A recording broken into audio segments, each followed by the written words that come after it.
I, as anchor, back announce the story and reflect what the audience are thinking. I crystallise their reaction. Even when you haven't watched it? In 5. Well, that's part of the skill. Some disturbing elements there. In there. Where? There. There. In the building. In the building. The big thing in front of your face. What about it? There are half-naked women dancing on tables in there. Wonderful. No, sorry. Let me explain, OK? The neighbourhood is being turned into a porn centre. It'll be known as the suburbs of sleaze. Now, aren't you angry about that? No, I don't live here. Oh, this isn't interviewing, it's drumming up business. Maybe we're in the wrong spot. In 10, Mike. Oh, what's next? Rock band story. Oh, good. One for the kids. Welcome back. Well, their debut album is topping the charts and overseas offers are pouring in. But for homegrown grunge band Sonic Garden, it's not all good news. Their latest single has already been linked with one suicide, and as Brooke Vandenberg found out, the band members don't seem to care. Now, we warn viewers they may find some of the language in this report disturbing. It's bullshit. It's bullshit. It's so what are you on? Shit! The bad boys. I started that intro with a smile. That's bullshit. There should be something on the auto cue. If you strike a prick who knows what he's doing, you just repeat the accusation. You're a break on record. Just keep repeating. And then what? Keep repeating. Just keep repeating. Just keep repeating. Just keep repeating. Mr. Moore, nothing could be clearer. My department was completely exonerated in the inquiry. I'll say it again, Minister. 3 people are dead. Yes, you've said that. And what I'm saying to you is that the department was not at fault. How do you think the parents and families of those 3 dead fishermen feel? Of course, they have our deepest condolences. 3 people are dead and your department has its head in the sand. I won't accept 3 that. people are dead. How does it end? In a draw. An entertaining draw. Yeah, but surely after an interview like that, they're not going to come on again. These guys know the rules. They'll always need us. We'll always need them. At the end, they shake hands, no hard feelings, and see you next time. It's scurrilous of you to suggest it. Well, I'm sure the families don't see it that way. I'm afraid we'll have to leave it there. Minister, thanks for your time. Thank you. It's been a pleasure. Stand by Washington Prerecord. Good deal. You seen this? This buddy of mine from the States stayed this afternoon. Good interview. No. What? You've taped this? Yeah. This afternoon? Yeah. Mike's jacket? Martin DeStasio with that report. Mike. Thanks, Brooke. Well, with the trade war between Japan and the US remaining at a standoff, what are the implications for Australia? Joining us live via satellite is Frontline's Washington correspondent, Lewis Benton. Lewis, thanks for joining us. Now, with the trade war set to escalate, what signals are coming out of the White House? You think anyone noticed? No. Really? Provided they're watching black and white TV. Bad reception. How big a share of the audience is that? And I believe he's spoken to your Prime Minister, Paul Keating, recently? Mr. Keating. As well as your Trade Minister, Mr. Senator Peter Cook. Right. And they've indicated their desire to keep the lines of dialogue open. Well, that certainly sounds like Senator Cook. Lewis, thanks for your time. Brooke. Thanks, Mike. And we'll be back with more after the break. Please, Emma, just one more time, Emma. One more.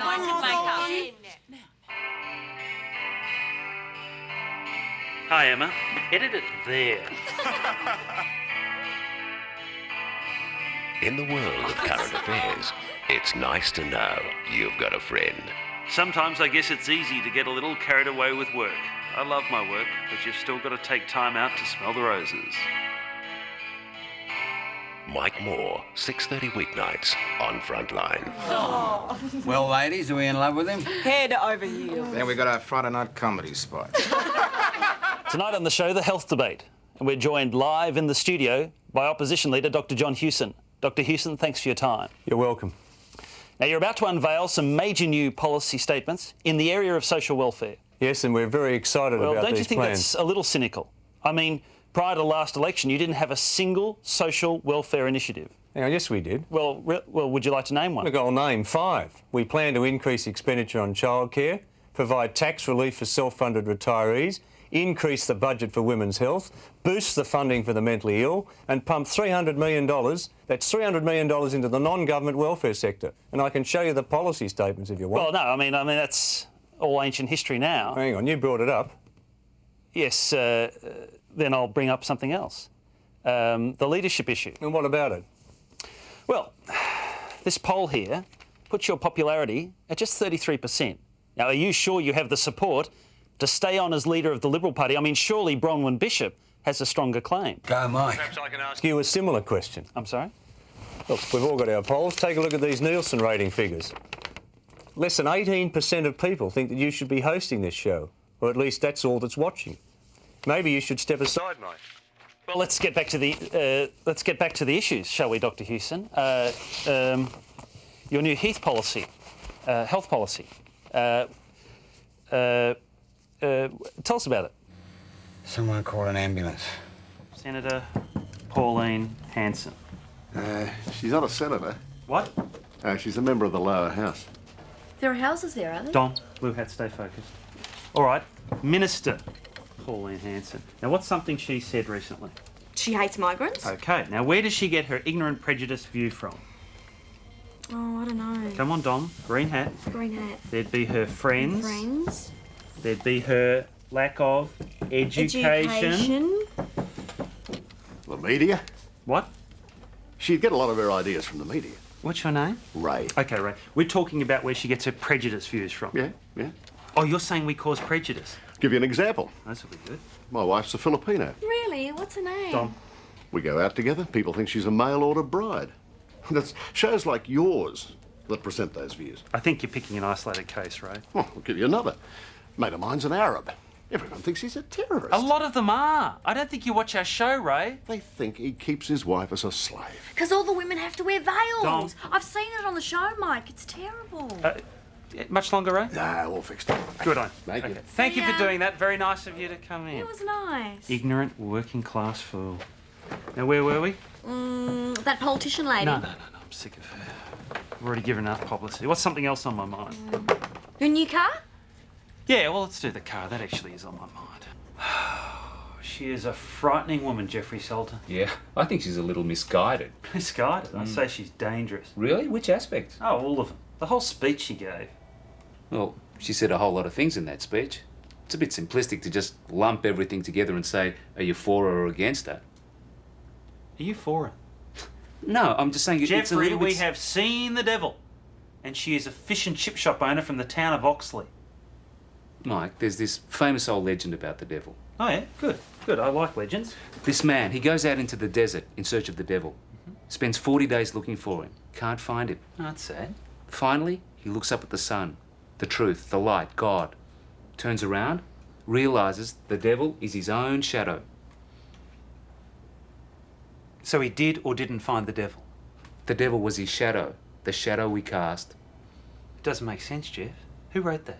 It's a Portuguese fable. That'd be right. Portuguese. Try telling that to the people they massacred in 75. Where? Timor, when they invaded. The Indonesians invaded Timor. Why would they do that? They own it. No, the Indonesians Jeff, wanted they to... own it. But the Portuguese... Jeff, stick to weather and I'll stick to what I do best. Shadows. What is that? Ramifications of this Queenslander's outspoken view. Hey, Em. Yes, Mike? This is the third story we've done on her. It's the last one. Well, it better be. We're just giving her a forum. What's next? Mail order bride story. Oh, good. Oh, it's not Filipino, is it? Yeah. Can we drop it? Mike, there's 5 seconds to go. Is that a no? Yes. Brooke Vandenberg there with the woman who's divided the nation. Up next, the Filipino mail-order bride scheme that's coming unstuck. Tonight on Frontline, how safe are your children? Excuse me, I've lost my little doggy called Victor. Could you help me try and find him? A frightening report that should serve as a warning to all parents. And an inspiration to all would-be abductors. Is anyone on my side? What is your problem? My problem is you may as well publish a fact sheet. What? If you want more information on how to kidnap a child... Emma, this is my story. I don't need to run it by you for approval. I've got a bitch upstairs to do that job. Look, I think the story... Em, it's a good story. It's an irresponsible story. Em, now you're getting the point. Sam, they are children. But their parents have people meters.